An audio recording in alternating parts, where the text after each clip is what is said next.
जमील शेखच्या पत्नी खुशनुमा यांना आता उमेदवारी राष्ट्रवादी शरदचंद्र पक्षाकडून देण्यात आले तिकीट पाहायला गेलं तुमच्यावरती अनेक वेळा जमील शेखच्या हत्या संदर्भातले आरोप करण्यात आले होते। पुन्हा आता अधिवेशनात त्याच पद्धतीचा आवाज हिवाळी अधिवेशनात उचलणार असल्याचं देखील सांगितलं जातं। असं आहे की प्रथमतः तर मी त्यांच्या उमेदवारीचा जे निर्णय ज्या पक्षाने घेतला आहे त्याचं स्वागत करतो।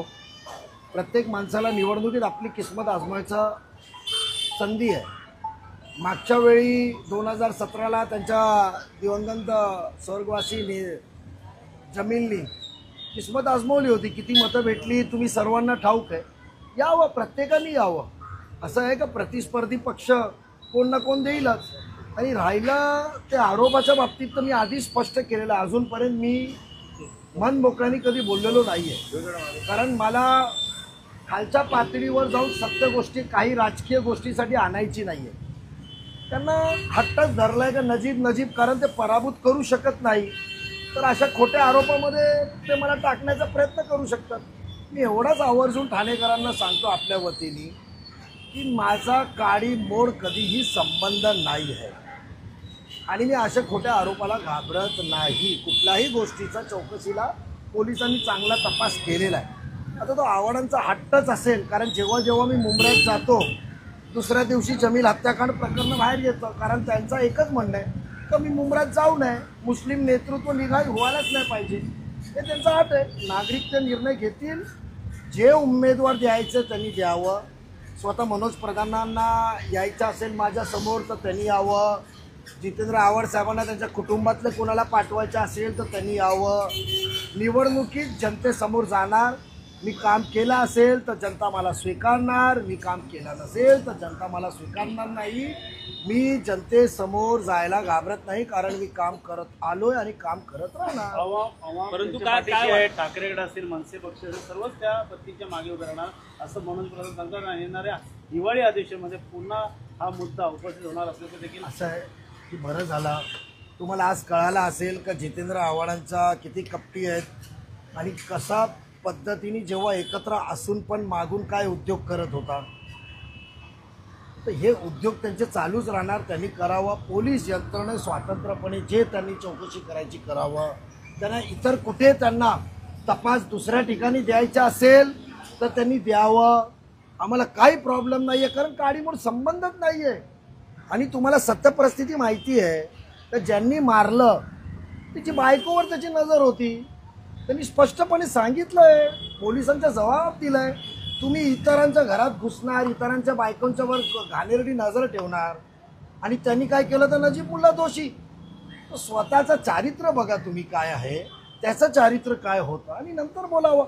त्यांच्या उमेदवारी दिल्याबद्दल मी त्यांना अभिनंदन देतो आणि त्यांचं स्वागत करतो या निर्णयाचा। सर, जेव्हा एकत्र राष्ट्रवादी होती तुम्ही त्यांच्याबरोबर होता तेव्हा त्यांनी कधी हा विषय उठवला नव्हता। विभक्त झाल्यानंतर ते हा विषय उठवत आहेत आणि जे जमीनचे होते मनसेचे होते, पण त्यांना आज राष्ट्रवादी शरदचंद्र पवार पक्षातून उमेदवारी दिली आहे। त्यांच्या पक्षाकडे उमेदवार नाहीत मग त्यांना देत आहेत की कसं काय? बघा, ते आव्हाड साहेबांची खेळी काय होती, एकत्र असल्यावर काय होती ना, ते त्यांना माहिती आहे। आणि जे माझे जवळचे सहकारी होते त्यांना माहिती आहे ते कसे उत्माप करायचे।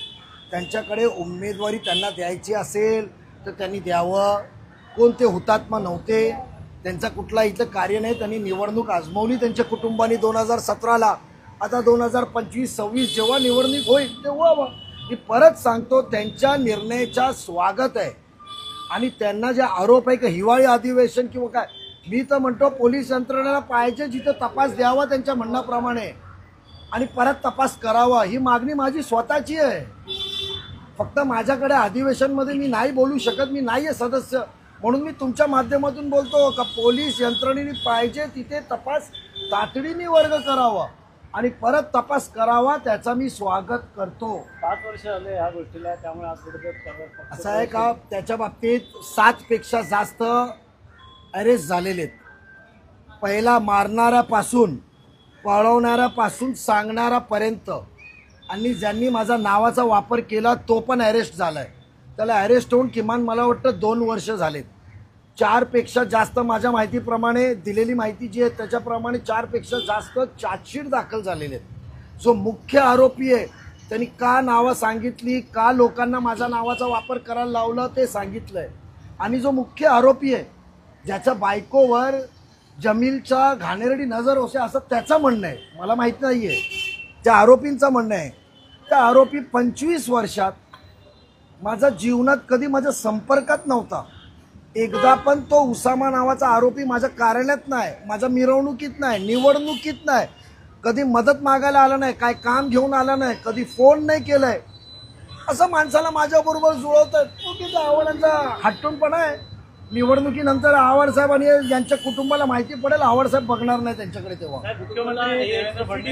पण आली होती पेनड्राईव्हच्या द्वारे, तुम्हाला सीसीटीव्ही पण आली होती, हे तुम्ही कोर्टाला सादर केलेलं आहे. मी बघा, मी तुम्हाला प्रेस कॉन्फरन्समध्ये आधीच सांगितलं की ज्या प्रकारचे माझ्याकडे जे पेनड्राईव्ह आले होते, मी स्वतःहून पोलिसांना आणि तुम्हाला दाखवलेल्या आणि पोलिसांना हँड ओव्हर केलेला विषय त्याला 3 वर्षाचा आहे. 3 वर्ष मी कधी सांगितलं नाही.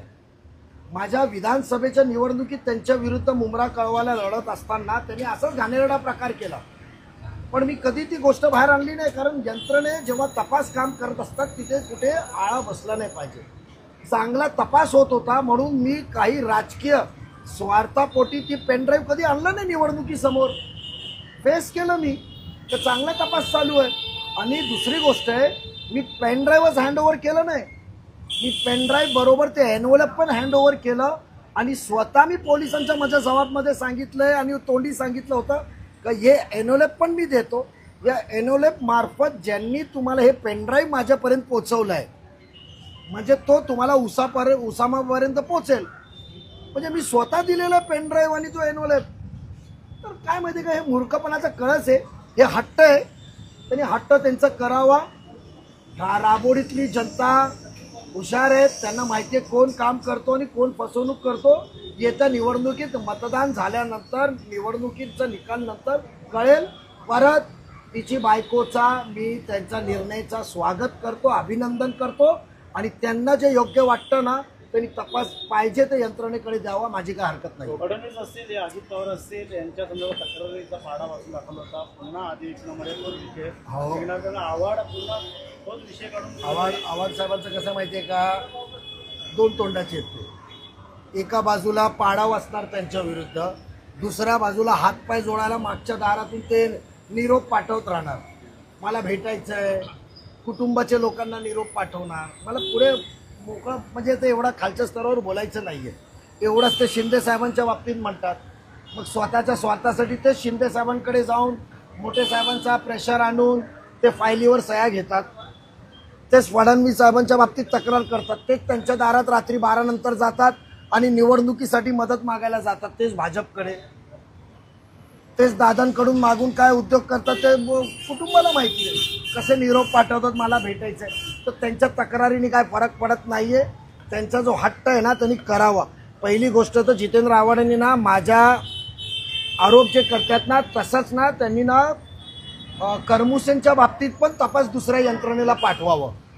आणि जे जितेंद्र आव्हाडांकडे हिंमत असेल ना तर मी चॅलेंज करतो त्यांनी करमुसेचा पण तपास पाठवावा. नजीब मुल्लांनी कसं मनमोकळ्याने सांगितलं पाठवा जिथे पाठवायचं आहे. मी काय केलेलं नाही म्हणून मी घाबरत नाही. करमुसे पाठवा.